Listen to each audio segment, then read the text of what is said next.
굿모닝 시카고 함께하고 계십니다. 오늘 굿모닝 시카고 초대석 이 시간에는 필리핀 선교사이신 정영일 선교사께서 함께하셨습니다. 안녕하세요. 네, 안녕하세요. 네, 반갑습니다. 반갑습니다.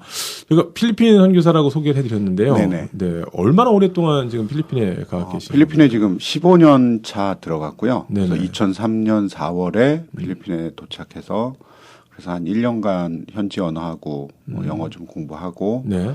그러면서부터 이제 사역을 시작을 했죠. 15년이면은 네, 강산이 한 번 반 변했네요. 그렇게 됐네요. 필리핀은 어떤 나라입니까? 저희가 사실 필리핀이라는 나라에 대해서 참 많이 듣거든요. 여행도 많이들 가시고 하는데 사실 필리핀이라는 나라에 대해서 잘 모르는 것 같거든요. 예. 네. 필리핀은 그 섬으로 이루어진 나라죠. 한 7천여 개, 지금 올해 요번에 밝혀진 자료를 보니까 7,600여 개의 섬으로 이루어져 있는 나라고, 로마 카톨릭이 한 80% 이상 되고 있고, 개신교도 있고, 그다음에 모슬림, 그러니까 극렬 모슬림주의자들이 저쪽 밑에 민다나오라는 섬에 그쪽에 이제 반군들이 있어서 정부군들하고 계속 전쟁을 하고 있는 아직도 그런 나라들이고요.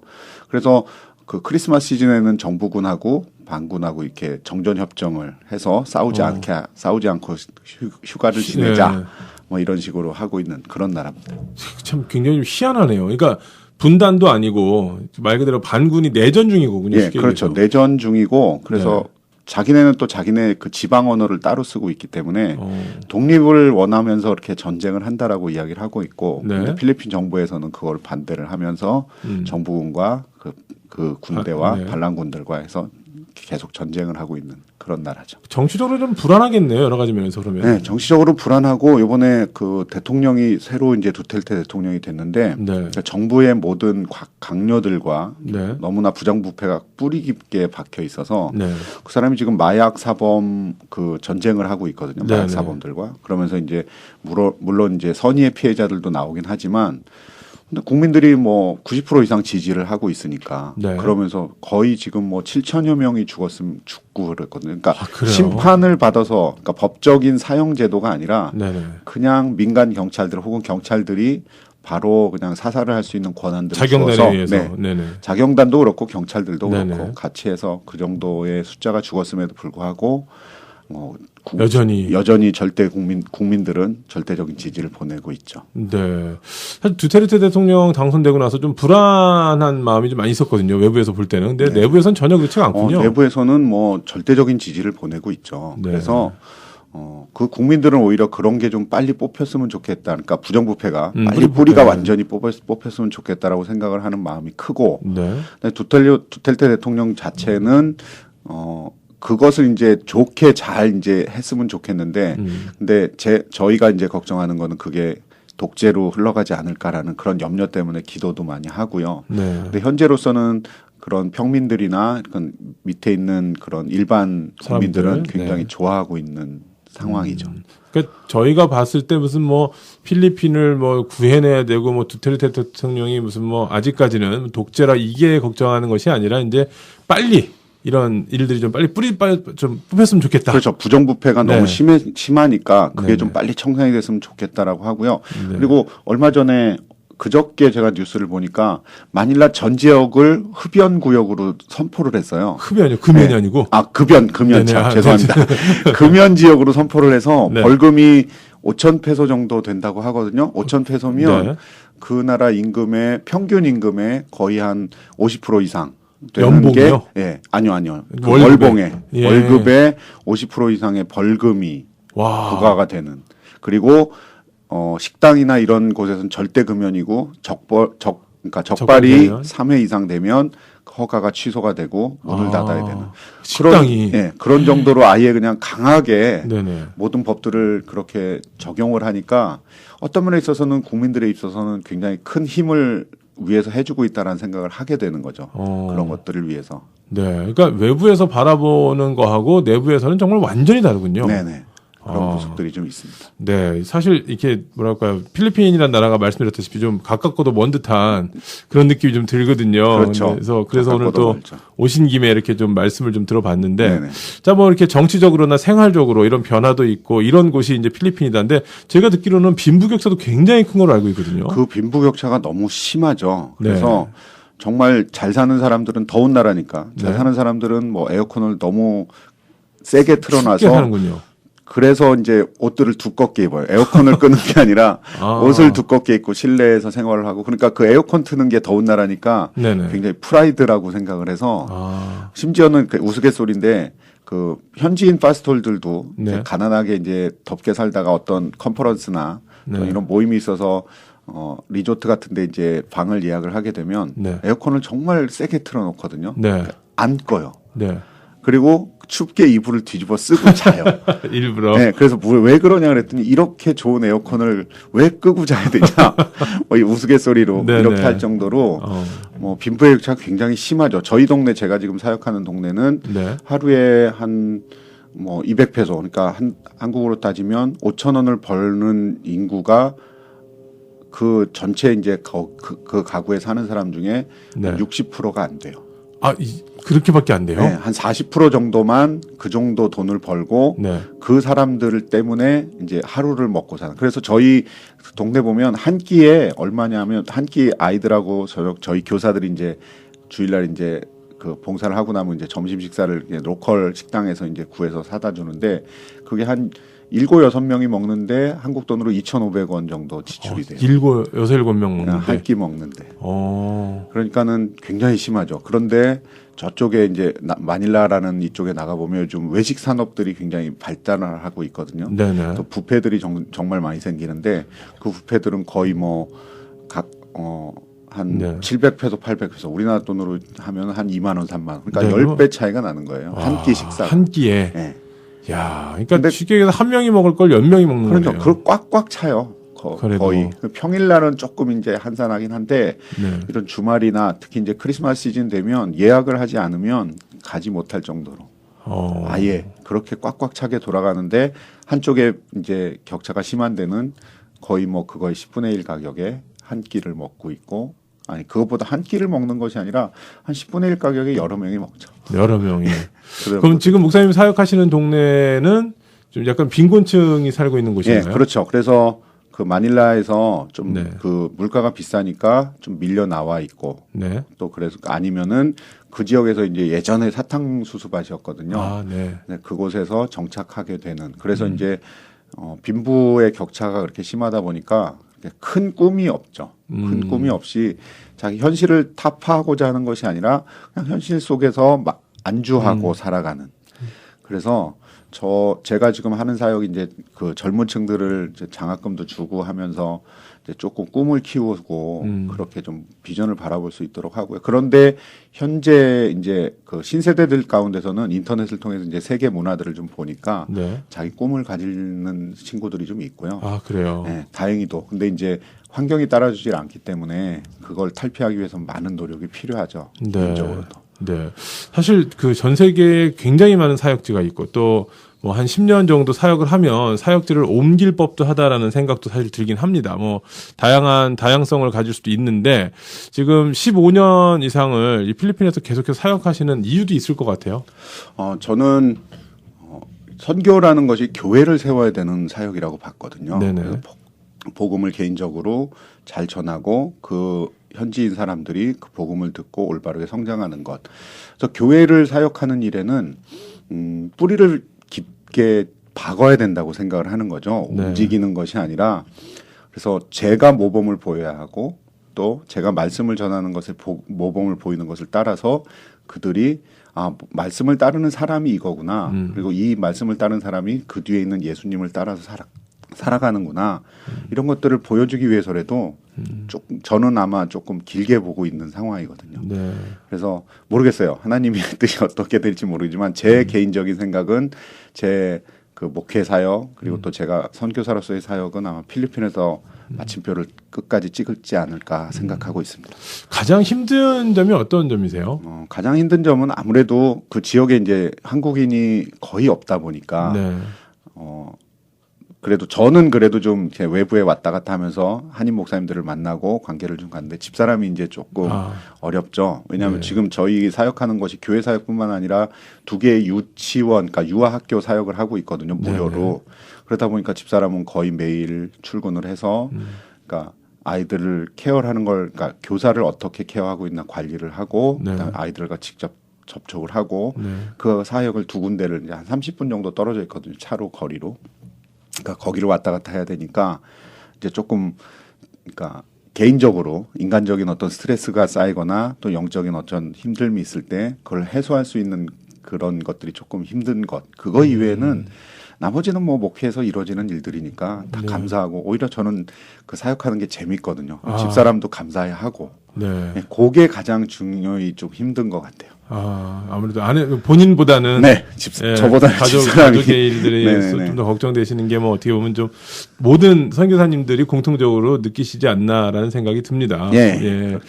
또 이렇게 한 15년 하시다 보면 이제 일단은 열매라는 게 있어야 사람이 또 그걸 바라보고 위로도 얻기도 하고 하지 않겠습니까? 그래서 15년 하시면서 특별히 기억에 남는 어떤 이제 좋은 어떤 열매라든지 일련의 일들이 좀 있으시면 소개를 좀 해주시면 좋을 것 같아요. 예, 지금 뭐 어쨌든 주일학교 때부터 저하고 같이 사역하면서 이렇게 자라왔던 그 청년 리더들이 지금은 이제 리더 역할을 하죠. 그래서 제가 지금 이렇게 외부에 나와 있을 때도 교회를 잘 케어할 수 있고 그러니까 그 주일학교들, 뭐 주일학교 청년부 또 어른 성경 공부들을 그렇게 리더를 같이 해주니까 그게 좀 감사하죠. 그렇게 해서 그런 리더들이 있고 또 예를 들자면 예전에 그 저희 자체적으로 컨퍼런스를 했는데 저희 예산을 이렇게 세웠는데 그 예산의 한 10분의 1을 이렇게 자기가 이렇게 도네이션을 하겠다고 하는 청년이 있었어요.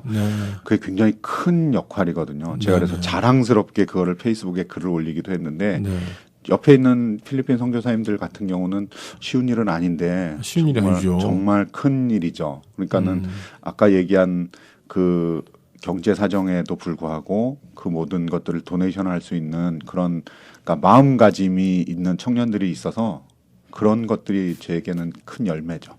네. 그 보통 현지에서 이제 뭐 사실 필리핀 같은 경우는 무슨 뭐 공산국가는 아니지 않겠습니까? 근데 이제 중요한 것은 외부인에 대한 어떤 이런 그 이렇게 좀 나라가 좀 어렵고 이럴수록에 외부인에게 대해서 굉장히 반감이 많은 경우가 많거든요. 아마 처음 적응하실 때 좀 그런 비슷한 것 때문에 어려움을 겪지 않으셨을까라는 예상을 조심스럽게 해봅니다만. 외부인에 대한 그 반감이나 또는 이렇게 적대감 같은 거는 조금 필리핀 사람들 자체가 조금 드물어요. 굉장히 친해지고 왜냐하면은 특히 이제 요즘에는 한류가 굉장히 많이 열풍을 이루고 있거든요. 필리핀 같은 경우는 한국에서 거의 드라마가 끝나면 거의 바로 이제 더빙을 해서 바로 어떤 경우는 그냥 그 긴 드라마 같은 경우는 아직 끝나지도 않았는데 시작하고 있는 그런 경우도 있었기 때문에 뭐 그렇게 큰 반감은 없지만 그런데 그런 반면에 깊이 있는 상담이나 깊이 있는 거를 못하죠. 근데 제가 처음에 그 어떤 성도가 저에게 자기 생활에 대해서 상담을 해주는 그런 이야기를 들었을 때 너무 감사한 거예요. 그러면은 이제는 식구라고, 그러니까 그 교회 안에 자기 그 필리핀 사람들과 같이 지내는 가족적인 의미로 받아들일 수 있으니까 자기 상담을 이야기를 하면서 그 상담에 대한 조언을 구하고 또 하나님의 말씀에 따라서 살아가는 것이 어떤 것인지에 대해서 상담을 구했을 때 그게 뭐 한 10년 전 일이긴 한데 그러면서 그렇게 또 이렇게 상담을 해줬을 때 가장 기뻤고 또 요즘에는 제가 이렇게 나와서 주일날 다른 교회 가서 말씀을 전할 때 그 성도들이 그곳에서 정말 제가 영어 이름이 밥이거든요. 레버런 밥을 통해서 하나님의 말씀이 들려지는 그래서 그곳에서도 하나님의 은혜가 끼쳐지는 그런 시간이 됐으면 좋겠다고 기도를 해주고 저한테 이런 위로의 메시지를 보내는 거 보면서 내가 이제는 이 사람들과 같이 지내는 사람의 하나의 일원이 됐구나. 이제 외부인이 아니라 같은 이제 한 사람이구나라는 그런 느낌을 많이 받죠. 네, 그땐 좀 많이 진짜 뿌듯하시겠어요. 많이 뿌듯하죠. 네, 15년을 이제 필리핀에서 계속해서 사역을 하고 계신데, 뭐 지금 앞으로 계속해서 필리핀에 계시겠다고 하면 이제 지금처럼 뭐 자리 잡으시고 또 이렇게 학교도 운영하시면서 또 청년 리더들도 세우시는 이제 과정을 하고 계신데.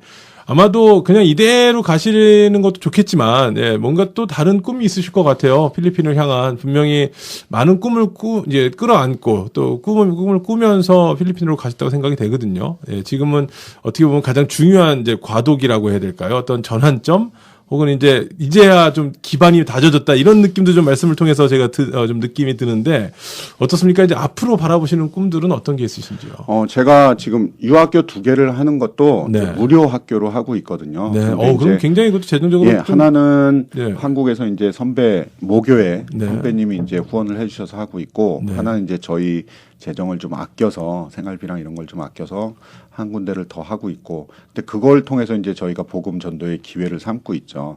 그러니까 무료로 하다 보니까 한 가지 조건은 이제 부모님들이 가족들이 좀 교회에 참석을 같이 할 수 있도록. 네. 그래서 매년 대부분은 그냥 왔다가 아이들 교육이 끝나면 교회를 안 나오기는 해요. 근데 그래도 그 안에서 한 10% 정도씩은 이렇게 자리를 잡고 네. 교회를 나오고 계속해서 나오고 있고, 그리고 이제 그게 저희가 무료로 하다 보니까 지금 필리핀이 아까 말씀드린 두텔테가 이제 여러 가지로 개혁을 하고 있는 상황에서 네. 교육 방침이 바뀌어서 저희가 이제 무인가로 하고 있으니까 그러니까 인가를 받아야 되는 것이 됐죠.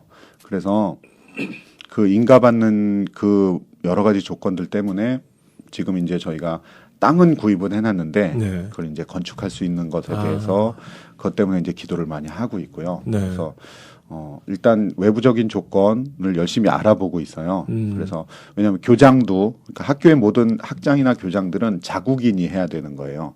그러니까 외부인이 할 수 없고.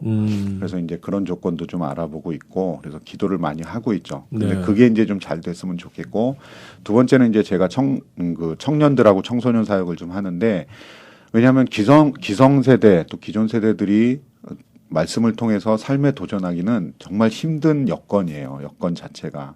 그래서 그들을 정말 말씀으로 교육해서 삶에서 그들이 도전할 수 있도록, 그러니까 성공을 위한 것이 아니라 복음으로 살아가는 삶에 도전할 수 있도록 가르치는 것. 그래서 지금 작년 같은 경우는 저희가 컨퍼런스도 뭐 지역 교회들 한 4-5교회 모여서 네. 100여 명 있는 컨퍼런스도 했고요. 네.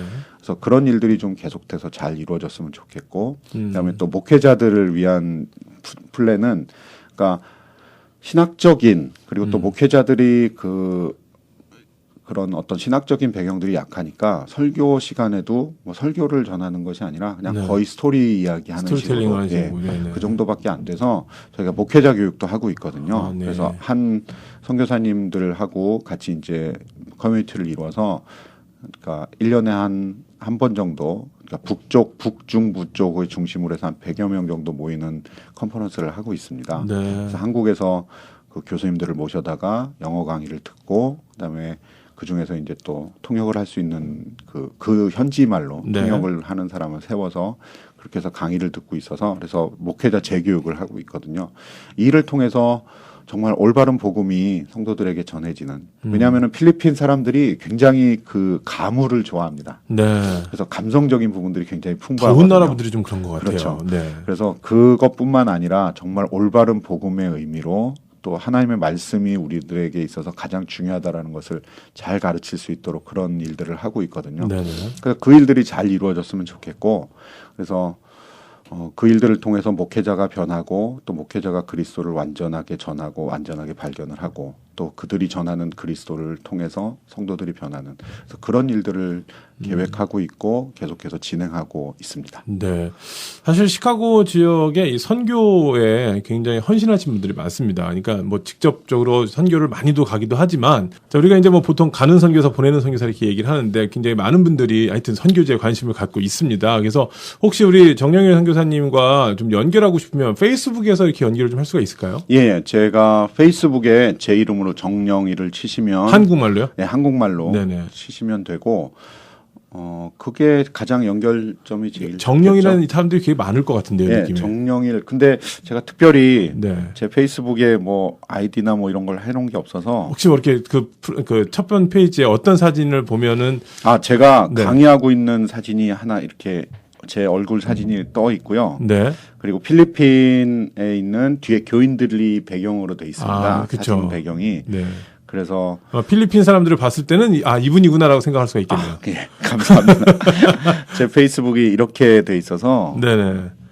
보면 알 수 있겠네요. 앞에는 이렇게 본인이 강의하시는 사진과. 덩치도사라고 옆에 가로 써 있네요. 덩치도사? 네, 제가 덩치가 크니까 제가 한국에서 네. 사역을 할 때 아이들이 이제 여러 명이 매달려도 제가 이렇게 매달고 다니고 그래서 그 교회 선교사, 그러니까 선생님들이 붙여준 별명이 이제 덩치도사라고 전도사 때 그래서 덩치도사라고 해서 그게 써 있네요. 아, 덩치도사라고 돼 있는 분을 찾으시면 이제 연결하실 수 있고 뭐 그럼 페이스북에 기도 제목이라는 것도 계속 계속 제가 저희 사역하는 거 그다음에 사역에 있어서 이제 했던 일들을 계속해서 업데이트해서 올리고 있습니다. 네. 만약에 방송 들으시는 분 중에 사실 그 사역이라는 것 자체가 말씀드렸다시피 누군가는 맨 앞에 서서 일을 해야 되지만 누군가는 사실 보급 부대가 되어야 이게 제대로 된 시스템이라고 같이 생각이 되거든요. 근데 뭐 보급이 어떤 때는 있을 때도 있고 없을 때도 있기 때문에 뭐 보급은 넉넉할수록 또 그만큼 할 수 있는 일이 많은 거니까. 그래서 우리 방송 들으시는 청취자분들 중에서 정말 필리핀 이 지역을 향해서 이 빈곤층 어려운 사람들에게 소망을 좀 나도 좀 전해주고 싶다. 우리도 사실 뭐 보시면 아시지만 한국도 대한민국도 이렇게 잘 살게 된 지가 불과 그렇게 오래 안 됐거든요, 솔직히. 그렇죠. 예, 정말 예전에는 못 사는 곳에서 미국에서 전 세계에서 선교사들이 와서 사실 한국에 많은 사람들을 살렸거든요. 그래서 이제 그런 걸 기억하시는 분들이 동참을 좀 하고 싶으시면 뭐 페이스북 말고 다른 어떤 방법으로 또 혹시 연락하실 수 있는 방법이 있을까요? 제가 개인 계좌가 한국에 있는 개인 계좌가 있는 그게 있는데 뭐 말씀을 드려도 되나요? 네, 괜찮습니다. 제가 계좌번호가 017-24 0714-261 국민은행 정영일 이게 제 한국에서 쓰는 선교 계좌거든요. 그래서 거기에서 이렇게 보내주시면 거기에서 이제 만약에 지목으로 보내주시면 뭐 건축이면 건축 또는 뭐 교육이면 교육 그럼 제가 지목에 따라서 그걸 사용을 하게 됩니다. 그리고 그런 지목이 없으면 제가 이제 하나님 앞에서 기도하면서 자량으로 이렇게 쓸 수 있는 그런 헌금으로 해서 거기에 그 통장이 이제 제 선교 계좌로 쓰고 있는 거니까 혹시 마음에 감동이 되셔서 이렇게 후원해 주실 분들은 그쪽을 이용해 주시면 감사하겠습니다. 또 혹시라도 만약에 방송을 들으셨는데 내가 한국에는 어카운트가 없다 하시는 분은 저희 K-레디오로 전화를 하셔서 저에게 말씀을 해 주시면 또 우리 시카고 계시는 동료 목사님들이나 지인분들 통해서 또 선교금이 갈 때 같이 또 보낼 수도 있을 것 같아요. 그러니까 뭐 꼭 나는 한국에 계좌가 없으니까 어떻게 돕지 이렇게 걱정하지 마시고 이렇게 좀 재정적으로 후원하실 수 있는 분들은 저희 K-레디오로 전화를 주셔도 되겠고요. 또 반대로 뭐 나는 돈은 없지만 내가 기도하겠다 하시는 분은 우리 또 페이스북 친구도 하시면서 계속해서 연결을 하셔가지고 소식도 듣고 연결을 하면 이보다 더 든든할 수는 없지 않을까 하는 생각이 듭니다. 그렇죠. 그렇게 해서 기도해 주시는 것들이 그게 가장 큰 도움이 되죠. 선교사에게는 어쨌든 그 기도 그리고 또 본인이 기도하는 기도를 통해서 하나님의 인도하심을 민감하게 받을 수 있으니까 기도가 가장 큰 힘이 됩니다. 자, 여러분들의 많은 동참과 참여 부탁드리겠고요. 혹시 이왕 나오셨으니까 지금 이제 들으시는 분들 새롭게 우리 정영일 선교사님을 아신 분들이 우리 필리핀을 향해서 기도할 때 이런 기도를 좀 해주십시오라고 하는 기도 제목을 마지막으로 좀 나눠주시면 좋을 것 같습니다. 기도 제목은 청년 세대들에게 분명히 꿈이 있습니다. 그들을 위해서 기도를 해주시고 또 계속 말씀드리지만 신앙인들이 정말 올바른 복음 안에서 그리스도를 통해서 살아가면서 그 그리스도께서 주시는 또 하나님께서 주시는 힘을 통해서 그들의 삶 가운데서 은혜를 누리는 사람들이 됐으면 좋겠습니다. 이렇게 기도해 주시면 그리고 또 목회자들이 특별히 좀 복음 안에서 잘 변화되고 잘 전파할 수 있는 전파할 그런 수 있도록. 것들을 위해서 기도해 주시면 감사하겠습니다. 또 특별히 우리 선교사님 사모님 외롭지 않으시도록 그러면 좋은 친구가 더욱 감사하겠습니다. 좋은 친구가 생길 수 있도록 그렇게 또 기도해 주시면 좋을 것 같습니다. 자, 오늘 저희 굿모닝 시카고 초대석 이 시간에는요 필리핀 선교사이신 정영일 선교사께서 함께 하셨습니다. 오늘 나와주셔서 감사합니다. 감사합니다.